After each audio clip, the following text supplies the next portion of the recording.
কিছুদিন আগেই অঙ্কিতার জন্মদিন গেছে, তো ওর জন্যই গিফট কিনতে গেছিলাম। তো একটা সোয়েটার দেবো। তো বেশ কয়েকটা পছন্দ হয়েছে। তার মধ্যে থেকে একটা নিয়ে নিয়েছি। তো কবে এই ক্লিপগুলো তুলে রেখেছিলাম, এখন এডিট করছি। কারণ আমার গলায় ব্যথা ছিল। তো কিনতে গিয়ে আমার কিছু পছন্দ হবে না, তাই হয়? তো আমার জন্য কয়েকটা পছন্দ হয়েছিল, কিন্তু বরমশাই দেয়নি। কষ্ট বুকে নিয়ে চলে এলাম বৌদিদের বাড়িতে। তো মাহির জন্য ওই হাওয়াই মিঠাই নিয়ে নিলাম একটা।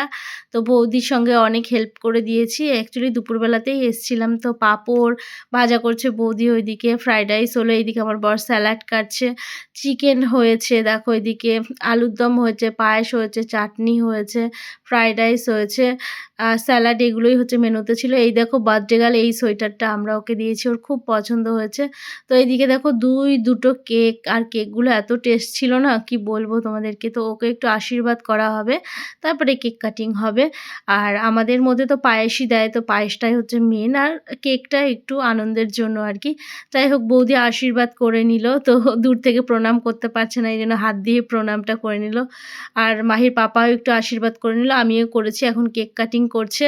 তো কেক কাটিংয়ের মধ্যে মাহি জনগণ বলে ফেলছিল, যাই হোক। তো ভিডিও দেখেছিল, সেটা দেখেই করছে। দেখুন সবাইকে খাওয়া দাওয়া দিয়ে আমিও খেয়ে নিচ্ছি। ভীষণ টেস্ট হয়েছিল খাবার দাবার। তো খেয়ে টেয়ে বাড়ি চলে এসেছিলাম। কেমন লাগলো জানিও। টাটা।